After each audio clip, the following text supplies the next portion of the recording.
Welcome to Leicester Fan TV. With special thanks to our pals at ADT Taxis, Beat Newcastle, Piglet's Pantry, Tiger, Leicester Garage Conversions, Pink Vehicle Leasing, Hologram, The Fox's Arms, Moyer Wade Interiors, and our chosen charity, Memphis UK. We bring you the fans' views on the match each week, and your views matter to us. Join the fans debate each match with us. Follow us at Leicester Fan TV.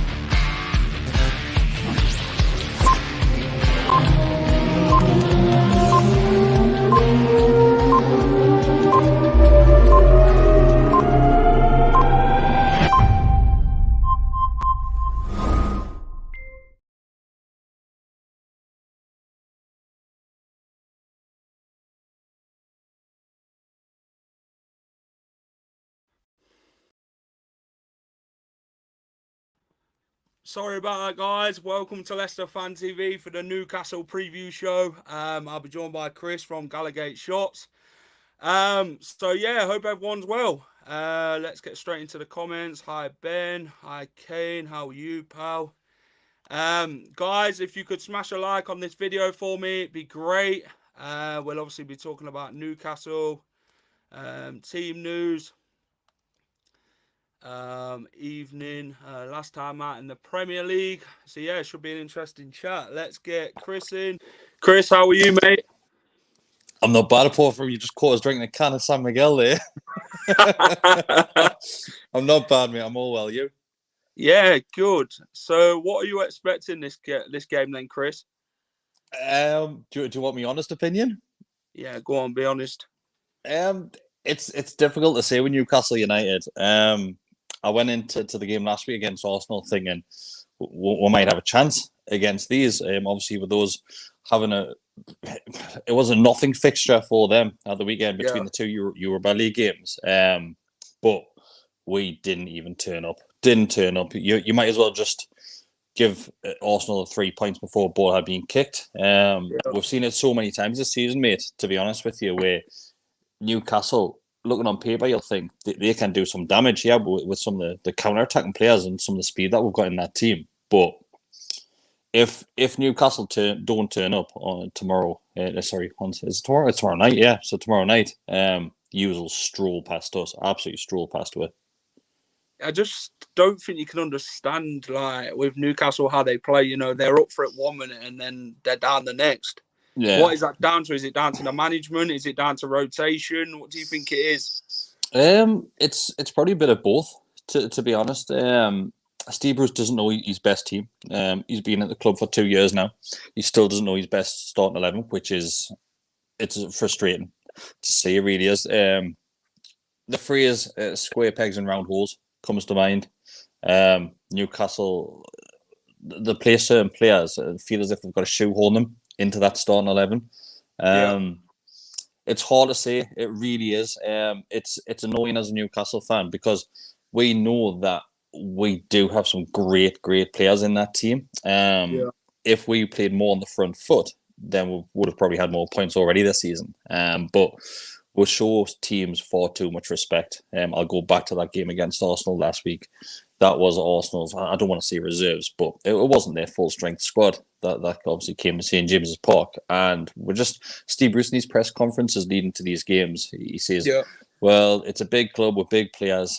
Well, come on, Steve, like, you're not really filling your own players full of confidence there. It seems like you're admitting defeat anyway before we've even kicked the ball. It's a difficult one, it really is. I wish I knew the answer to it. I really, really do. How important is Fabian Shaw or Cher or whatever you want to call him at Newcastle? I don't know how you guys pronounce his last name. Well, we are the same. I think each fan has a different pronunciation of that. It's Fabian Shaw, I'm led to believe.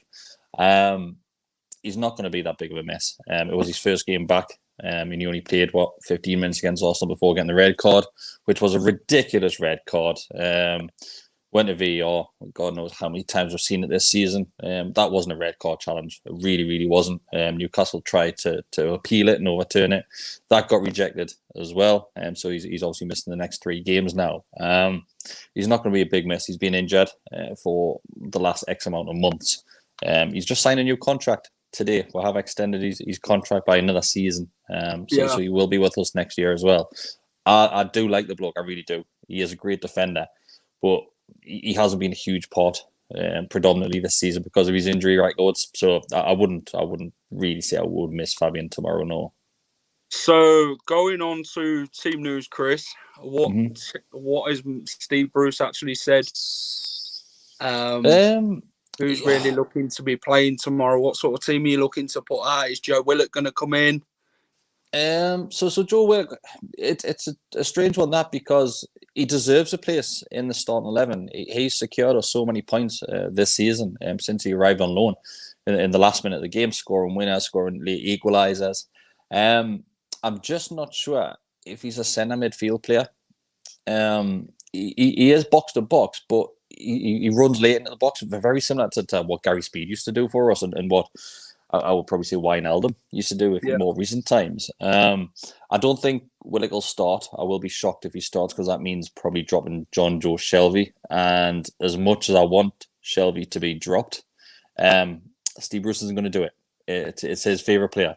He's not going to drop John Joe, so Willock will probably make an impact off the bench again, I would have thought. But in better news, we'll probably have Callum Wilson starting. He did start against Arsenal. I think we had one shot on target all game, so I'm just ignoring that. But Wilson probably will start. You'll have Saint, you'll have Miguel Almiron. You've got some attacking players there. You really do. But every time I do these sort of interviews, I always tell the opposition, if you control the middle of the field, you will win the game. And it's not hard to do with the likes of John Joe Shelvey in there because he's got no engine. He's got no engine. He's got no legs. And he's got no desire to do anything, to be honest. Yeah. So let's talk about last time out in the Premier League. The 2-1 win at St. James's. James Maddison scored. Andy Carroll came off the bench for like a minute and buried one from a set piece. So what did you think to that game, Chris? How did it really pan out from a Newcastle perspective? It was just another one. Exact same performance that we've seen so many times this season where we just looked half-assed. And at that time, we looked destined to be relegated despite the pundits on the run-up towards Christmas and things like that. I was saying, on Newcastle are in a decent position. Steve Bruce has got them 6 points off the European spots. You look over his shoulder, we're only about 5 points off relegation. I think that Leicester result came around about a time where we were really, really poor, if I remember right. We were absolutely disgusting to watch. A fun fact, though, I actually spoke to James Maddison just a couple of weeks after he scored that goal against Newcastle. He called my workplace and I spoke to him. Randomly got through to me on the phone, had a big crack with him. Came across a really decent lad. So you like James Maddison then? Would you like him at Newcastle? Of course I would. Of course I would. That's never going to happen. Don't be daft. You never know. Let's talk about last time round at the King Power. Obviously, a 5-0 Leicester win. Mm-hmm. What went wrong that day, Chris? Probably Steve Bruce again. It would have been. I don't think we had. Do you know what it is? Every single podcast which we end up doing as Newcastle fans, we always mention Rafa Benitez because it's such a downfall and a downgrade which we've had going from Rafa to Steve Bruce, and it's just we've had loads of those results, loads and loads of them, where teams. Was it raining? It was pissing down that game, wasn't it? If I remember right, it was absolutely lashing down. It was raining, wasn't it? Yeah. It's another one where we just thought, there's a ball, lads. Just go and see what he's going to do with it. Half-assed by Newcastle. Like I've said so many times this season, just half-assed. And I wouldn't be surprised if we'll see something similar on Friday evening.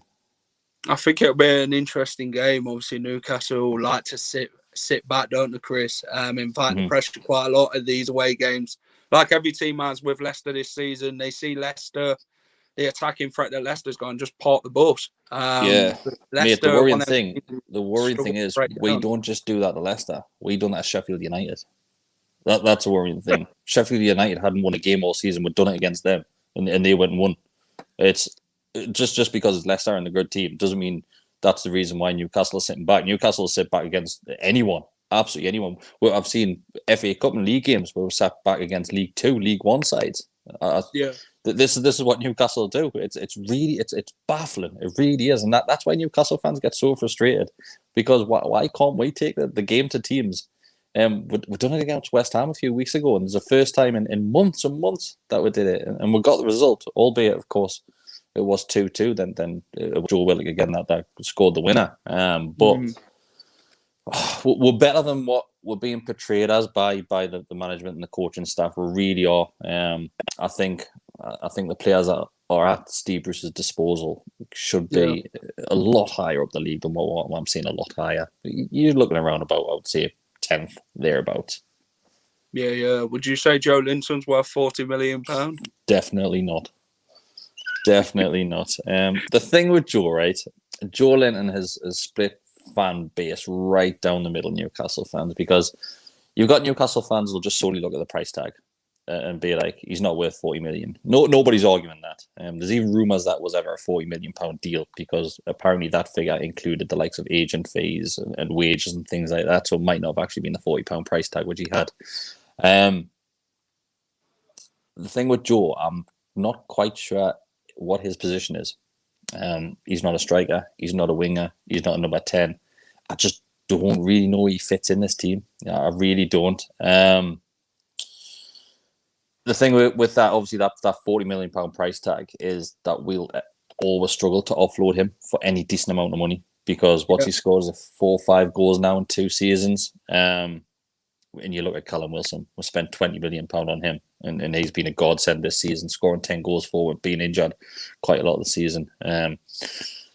I feel bad for Joe. It's not his fault that he cost £40 million. It's not his fault that he was given the number 9 shirt as well. I give him time. I really did. It's never going to work out. It really isn't with Joe. No, I think Joe Linton's like a Leicester version of Eddie Akinbaye. I don't know if you've heard of Akinbaye at all in the name of football. He can't be worse. He's not Alan Shearer. You could have said he were a Kelechi Iheanacho at Leicester City until Kel started scoring all these goals. I'm sure were we not linked with him not long ago? Yeah, you was, on loan. Evening counsellor. So let's talk about previous meetings between the two sides. We beat you 2-1. We beat you 3-0, 5-0. Newcastle beat us 1-0, and we beat you 2-0. So you beat us once in the last 5. I think we'll have to go right back to Perez, was it? Or not Perez? Benitez, one manager, yeah. Perez scored. It's when he chipped. Was he chipped Schmeichel? Was that right? I think it might have been a header. Was it a header? There was one game as well. It wasn't that many years ago. It rained that day as well. There was another one where I'm pretty sure, I might be completely lying here. There was another one where it might have been drawn 1-1. Then I'm sure Perez chipped Schmeichel. I might be completely lying. I'm sure somebody watching will be able to correct us if I'm wrong, but I'm sure Perez chipped Schmeichel. I'm sure he did. Great. But I don't have many fond memories playing against Leicester. Like you just said, you showed the stats there. We're not great. We're definitely not. Leicester fans ain't an ideal fan of Jose Perez.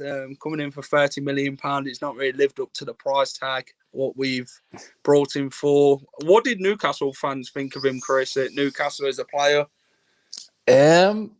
He split opinion massively. He really, really did. I was never a huge fan of Perez until the second half of the season, until after Christmas. Then he started playing really well for 2 consecutive seasons, and Perez was grabbing us points in nearly every single game after Christmas.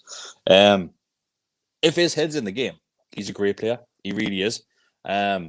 He's a luxury. I'll give you that. He's not a workhorse. He likes to pretend that he is.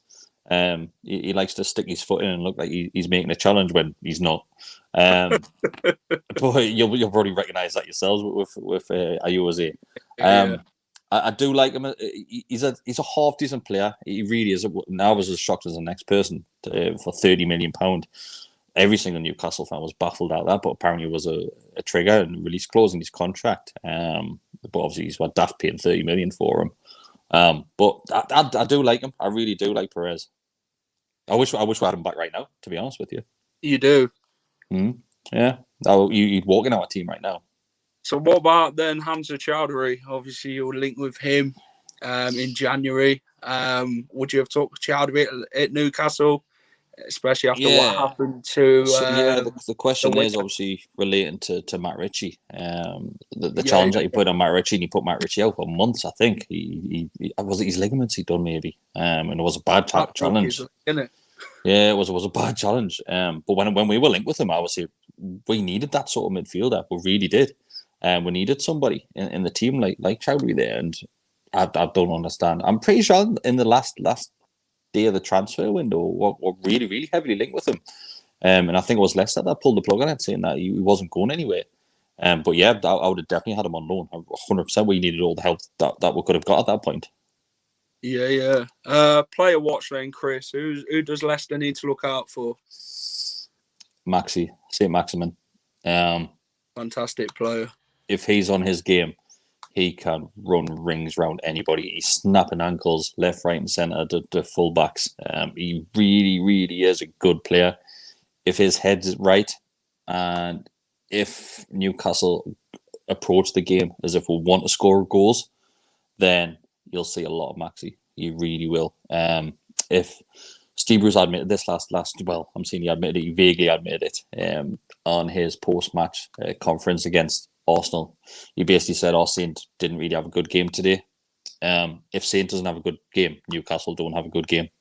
But he's the one that you have to look out for. Then you've got to look as well at Callum Wilson as well. He's always going to grab your goals. So if he gets a couple of chances, he'll score. He will score if you give him a few chances. But the frustrating thing with Newcastle is, are we going to create those chances? Wilson reminds me of Danny Ings.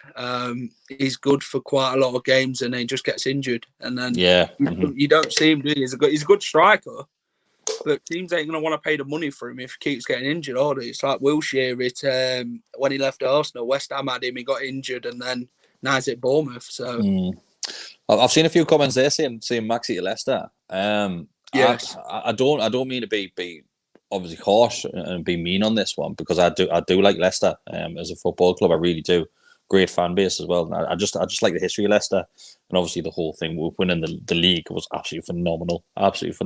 But I think Maxi's aiming higher, and I know he's sitting in a really good position in the league now. But what I mean by higher is that he wants to be a marquee signing for a club known worldwide. He really does. He wants to be that sort of player.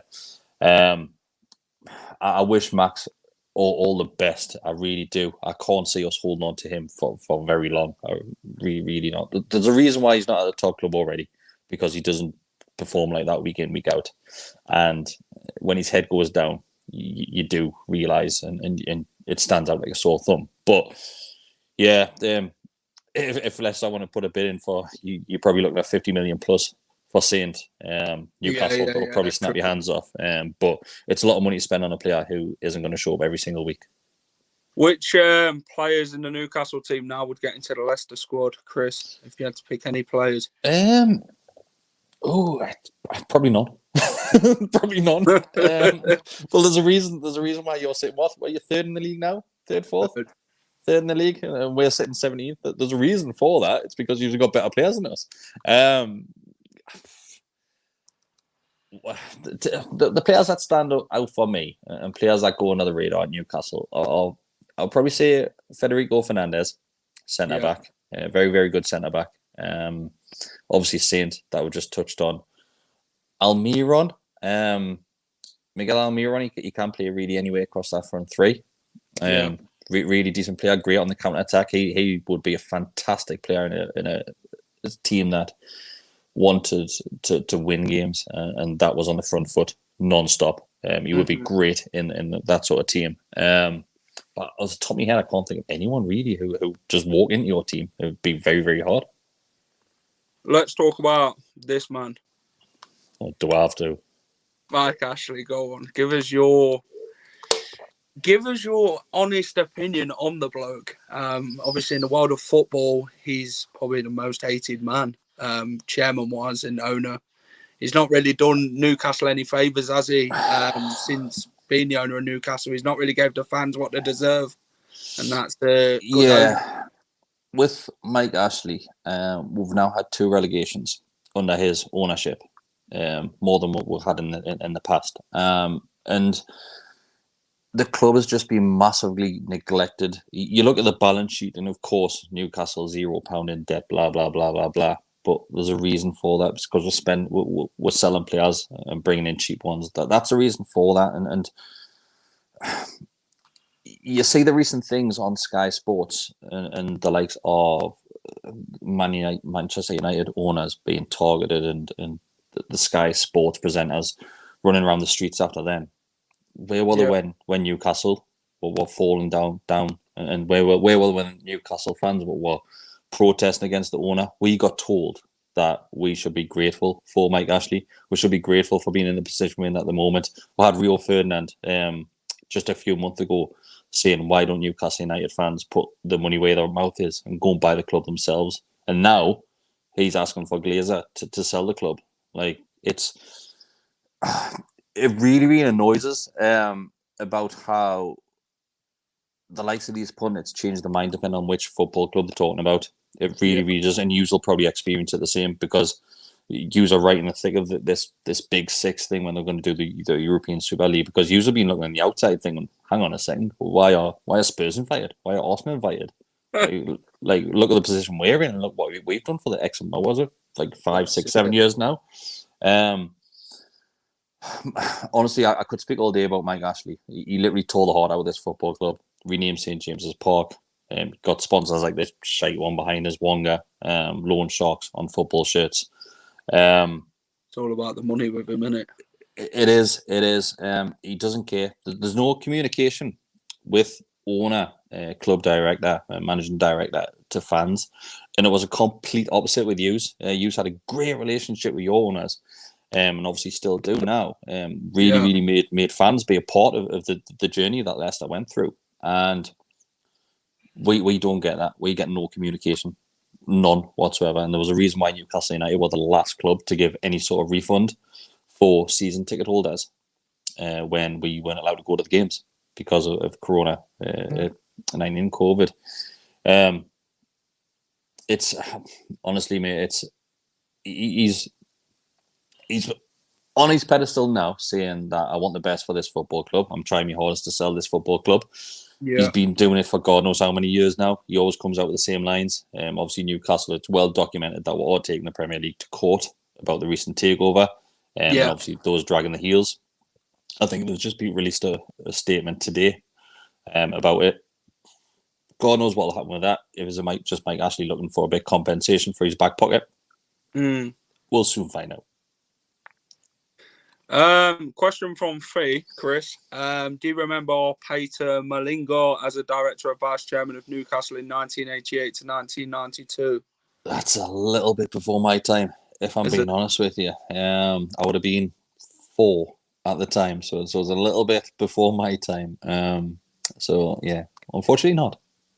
Let's talk about this man, Steve Bruce. No, we've gone from Mike Ashley to Steve Bruce. Come on. Yeah, let's get him out. Let's get him out of the way, and then we'll move on to the better stuff. Right. So, Steve Bruce, when he's staying Newcastle manager next season, 100%, he's 100% going to be Newcastle United manager next season, because we're all but safe. One more win, and in fact, we're probably safe now because Fulham have to win 3 games. Then get something out of the last game of the season against Newcastle.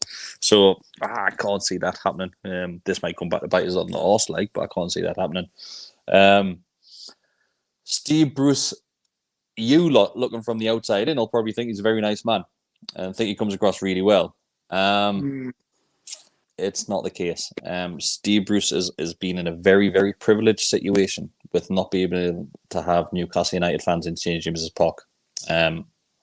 That'll all change come a few weeks' time against Sheffield United, where Newcastle have 10,000 fans that are full of anger and full of stored animosity towards Steve Bruce. So there will be a lot of that on display. He's not a good manager. He shouldn't have been anywhere near a Premier League club. Never mind Newcastle United. He should never have been anywhere near a Championship club. His record speaks for itself. There's a reason why he's got such a low win percentage. Newcastle United went for the easy option after Rafa Benitez went for the cheapest option, and that's why Steve Bruce is here. And Newcastle fans always get targeted saying the reason Newcastle United fans don't like this person, don't like that person is because they're a Cockney. Nothing to do with it. Absolutely nothing. Some of our club legends are Cockneys. You look at Rob Lee, you look at Les Ferdinands, Chris Hughton, Glenn Roeder. The list goes on with club legends from all over the place. Steve Bruce is from Newcastle. He's from a few minutes up the road from where I am. Yeah. We don't like him. We don't want him as a manager. So it's got nothing to do with where you're from. It's all about the talent. That's all that it is. Yeah. You guys had a great manager in Rafa Benitez beforehand, who fell out with the owners because of he wasn't getting the money that he wanted and he wasn't getting the backing he deserved, which really was a great manager to have. And I think he would have took you places, but now you've gone down. Rafa had a project, mate. Rafa had a project. Rafa saw the potential of this football club, like many other people do, and you could see that he was building a squad. And I'll mention Perez again. Perez and Rondon in Rafa's final season were fantastic together. They really were. They were building some chemistry. Rafa got through under a bus by Mike Ashley. He was promised the world and given nothing. And you look at that championship season where we went down, and Rafa brought in some great players that he knew were going to get us out of that league. Then obviously when we got promoted, it was thank you very much. But we'll move on. And I met Rafa a few times. I was privileged and honoured to meet Rafa. I got invited to the training ground a couple of times. And he has a certain aura around him. He really does. When you're in Rafa's presence, you feel you're in the presence of somebody who knows what they're talking about. And he came over, and it was me and a few of the lads. He came over on the end of the training field, watching the lads train. And he came over at the end of the training session, where I met all the players. Then the players went off to do their thing. Then Rafa stayed. And he looked at all and he said, has anyone got any questions? And I think everyone was just that starstruck that nobody knew what to say to him. And even though nobody asked a question, Rafa spoke for, I would say, around about 30, 40 minutes about football, even though nobody asked him a question. And he just loves it. He loves the game. He really does. And it's such a shame that he's not in management at this moment in time. It really is. I would love him back. I would really, really love Rafa back, because there was a connection there. He just got it. And it takes a special person to get the likes of Newcastle United fans. It really does.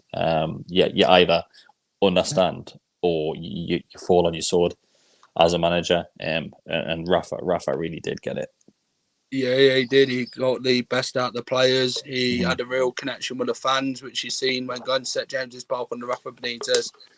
He really knew what best of interest he wanted in the football club. He wasn't just a manager. He was like family to the fans, and he treated them with the respect, and they gave him that back. Yeah, he did. It works both ways. Yeah, it really does work both ways. And Rafa has done so many interviews, and he still has really good relationships with journalists in the northeast of England. And he's just, honestly, he's just an amazing footballing mind. He really is. It's just crazy that he's been at so many good clubs at Rafa Benitez, Chelsea, Napoli. Yeah, so you've got Chelsea, you've got Napoli, you've got Liverpool, you've got Real Madrid, was he? He was at Real Madrid. He came to Newcastle after Real Madrid. He's been at some amazing clubs. He really has, and Rafa will never retire. You know, he really won't. He's just waiting for the right club to come along. Yeah. Chris, let's talk about Brendan Rodgers. What are your thoughts on Brendan Rodgers from a neutral fan? Before we appointed Steve McLaren, I wanted Rodgers there. I really did. I can't remember where he was at the time. Must have been at Celtic. But just before we appointed McLaren, Rodgers was top of my list. He really was. Obviously, what he had done at Liverpool.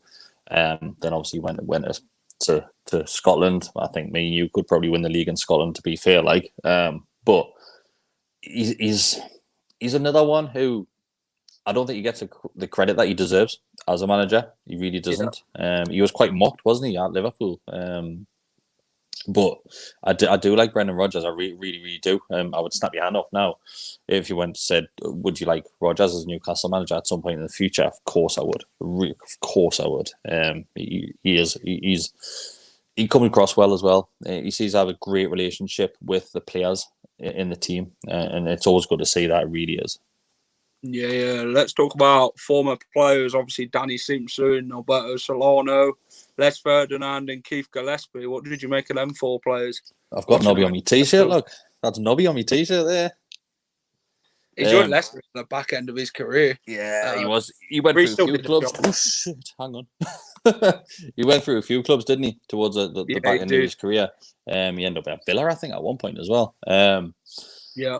You've got some club legends in there. You really do. Nobby Solano, absolute fantastic winger, really was. Keith Gillespie, another fantastic winner. Les Ferdinand, Sir Les. Every Newcastle United fan loves him. And who was the other one? Danny Simpson. Danny Simpson, Premier League winner. Danny Simpson doesn't get as much credit as what he did at Newcastle United, because that season that we finished 5th, obviously everybody was looking at Demba Ba, Papi Cisse, Hatton Ben Arfa, Cabai, Tiori, those lads. I think Danny Simpson must have made about 5-6 goal line clearances for that season.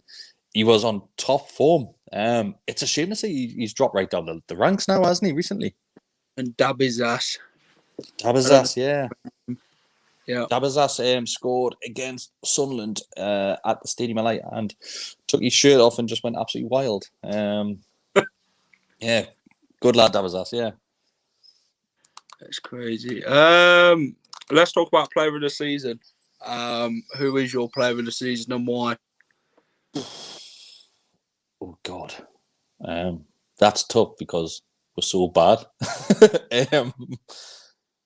I'd probably say Wilson or Saint will get it. It has to be one of those two. It'll be Callum Wilson or Saint Maximum. Both of them have been injured quite a lot, to be fair, but it's going to be one of those two, unless I'm completely forgetting somebody off the top of my head, but it's going to be one of those two. Yeah. Player of the season for Leicester this season. Probably Yuri Tillemans, Evans maybe. We've got some all good players at Leicester, but it's hard to just pick one. Yeah, so it's like complete opposite of my way of thinking. Yours are all been playing well, but ours are all been playing pretty bad. What would you rate your season out of 10, Chris? 17th.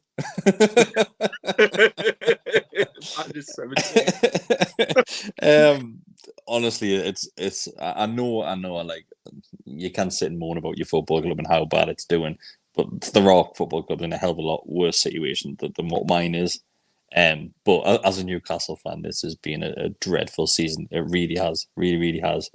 Not the worst that we've seen, because obviously we haven't been relegated, but the football is disgusting. It really has been at times, and it's been a pain to watch. So if I'm marking it out of 10, you're looking at like a 9. You really are. And the only reason it's not a 10 is because we haven't been relegated. What was your views on the ESL, Chris? And now the crap's gone, did you think actually Mike Ashley would involve himself in that sort of category? If Mike Ashley was given the opportunity, you know for fine well he's going to snap your hand off. 100%. 100%. He wouldn't care about the fans and what the fans thought. Of course not. My thoughts on it were, it is difficult because something needs to be done about this now to stop this from happening in the future. It really does. Yeah. There has to be some sort of sanctions and penalties in place. I don't know what those should be. Point deduction most likely, and I think that's what most fans are looking at. Something has to happen because it was an absolute kick in the face. It really was that these 6 teams decided that they were just going to disappear and start their own league. Obviously, they come back with the tails between the legs. But then you can understand on the other hand that obviously the position that they were put in by saying, if you don't come and join us, then we'll leave you behind. So you can completely understand that way of thinking. But all 6 of them should have got together and had their own little private meeting away from the rest of the clubs and saying, right, come on, let's figure this out, because this isn't right. They could have literally ruined English football by doing that. And something has to be done about it. Ross asked Chris, tell us the Kieran Dyer and Lee Bowyer story. So I'm guessing he means with the scrap on the field. I think it all happened in the training ground. I'm pretty sure there was a bust up in the training field, and they had arguments in the run up to that game. And I think I can't remember which way around it is, but I think it might have been Lee Boyer kicked off at Kieran Dyer because he was saying that he wasn't giving him the ball during the game. Then obviously next minute you see them bickering. Then they're literally going for it, swinging. It's very rare that you'll see that in football, but they're swinging, they're absolutely swinging. I think Gareth Barry's the first one there for Villa, and he separates them. Then I think it's Stephen Carr for Newcastle. There's everybody involved trying to split these two up. Obviously, both of them got sent off. Then Stephen Taylor got sent off in the same game for handballing it on the line. It's that famous Premier League clip where the ball's coming towards a goal, and Stephen Taylor pretends that he's being shot, and the ball's hit him in the chest, and he swings his arm out, but obviously he's hit it with his hand. What a game! What a game! Especially be at home as well. At home, apparently both of those got a bollocking, absolute bollocking off Alan Shearer. I'm sure. I wouldn't like to get a bollocking off Alan Shearer, I'll tell you that. Great striker though, Alan Shearer. His time at Newcastle, wherever he's been, he'd score goals. Yeah, of course he is. Yeah, there's a reason why he's obviously one of the first inductees in the Premier League Hall of Fame. Thoroughly deserved, but the newer fans and the newer football fans that support the likes of Manchester City, Chelsea since they got the money, they don't understand how good Shearer was, because they think, oh, Shearer, you only won one Premier League.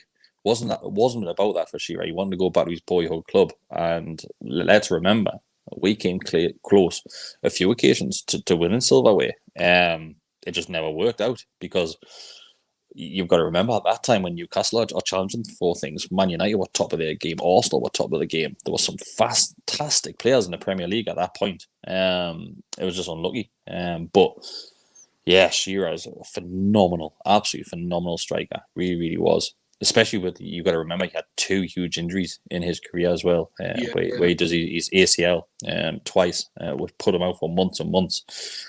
And you look at him for England, for international football as well. Goes in that Euro 96 tournament. I think he had struggled to score goals in the run up to that tournament. Then he goes and absolutely has an absolute worldie. Yeah. What about the Alan Shearer stamp, Chris? Which one's that? I think it was the one with Neil Lennon. I think that's not a stamp. He literally takes his head off. He kicks him in the head. Like, it's not a stamp. There's a story behind that as well, apparently. Yeah, go on. It was being investigated, and Shearer said, if you ban me, I won't go and play for England, because it was on the run up to a tournament, and apparently that's a rumour. Hence why there was no action afterwards. Absolutely nothing. And you look at the video now, and he literally turns around and kicks him in the face.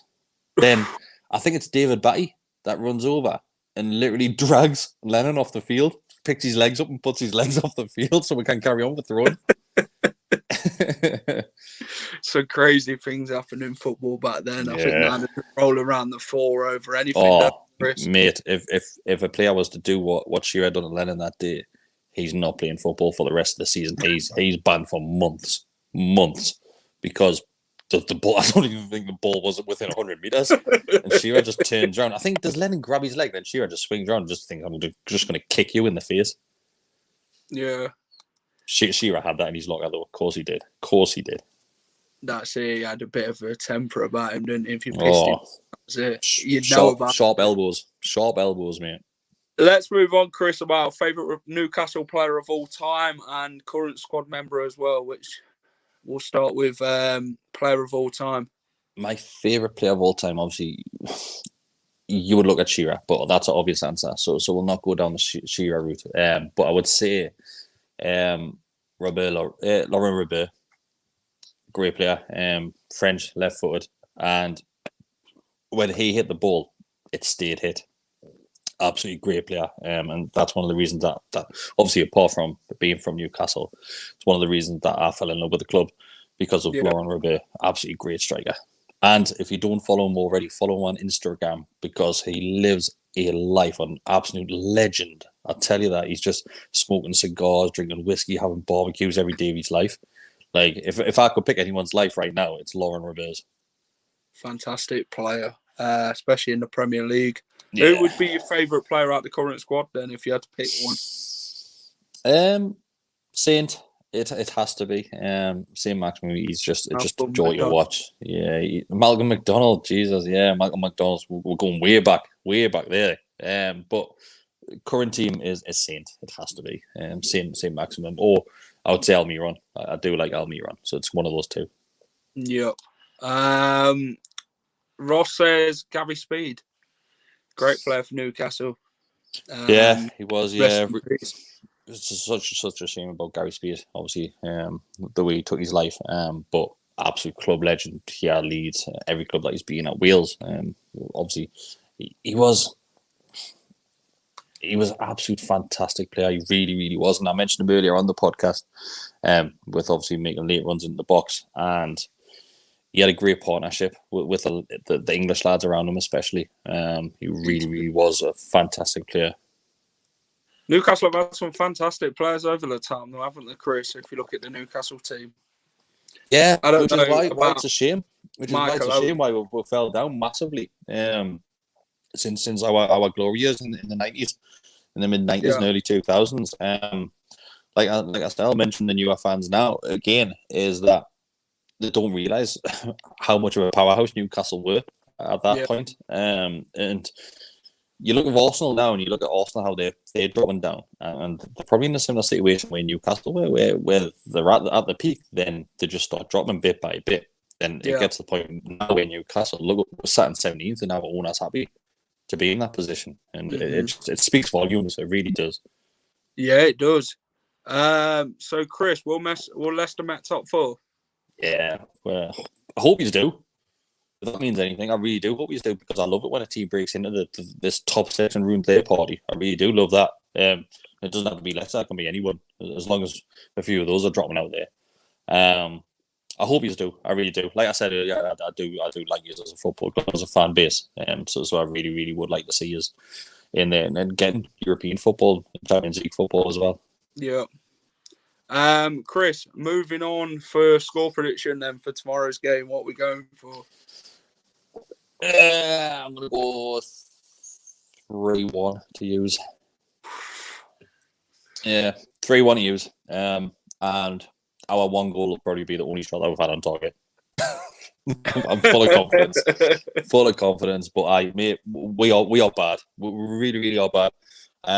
If we're not bad tomorrow, then that's a complete different Newcastle United side of what I've seen this season. Yeah, we're not good. We're not great to watch. And yeah, you will win tomorrow. I've got no doubt about that.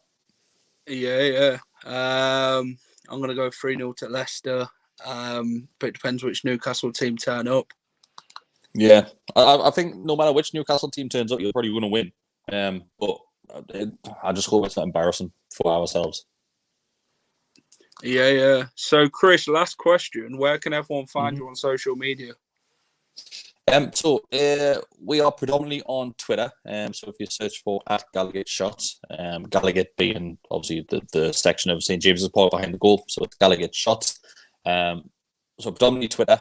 We're on Facebook, Instagram, the usual ones. YouTube. So we've got the Gallagate Shots YouTube channel, which has got content going out on almost a daily basis at the moment.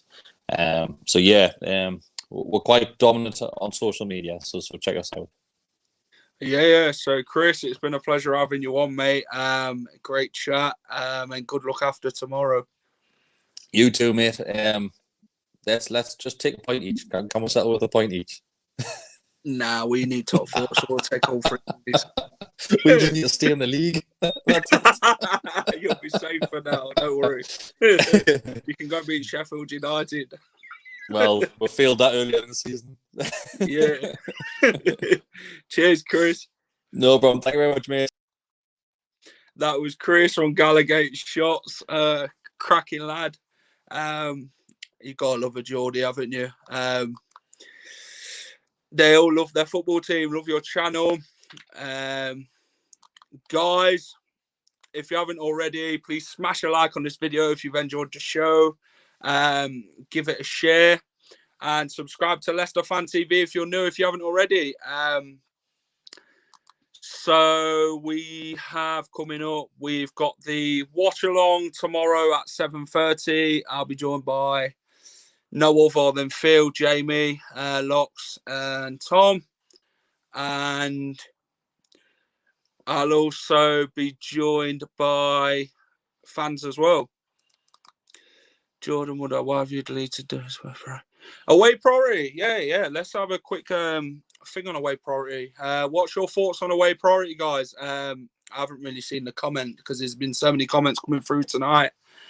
Questions for Chris and that. So, Jordan, hit me with the away priority thing, mate. What do you think to it? I do think it should have been done fairly. But I guess with either side, it looked at it, I think people was going to be disappointed either way, whether it went priority or anything like that. But I guess maybe it could have been done a different way because they called it not an away game. So probably in favour of ballot, yes. It's an option, yeah. We've put a post out on Leicester Fan TV asking what the fans think to it, the priority thing and that. So go and check it out and get your thoughts on there and hit it in the comments.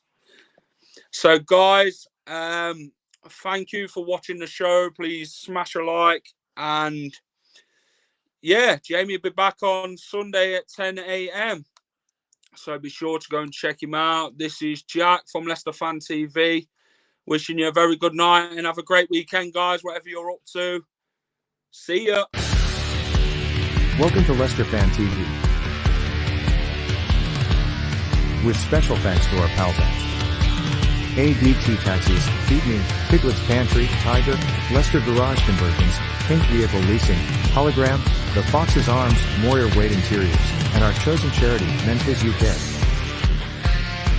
We bring you the fans' views on the match each week, and your views matter to us. Join the fans' debate each match with us. Follow us at Leicester Fan TV.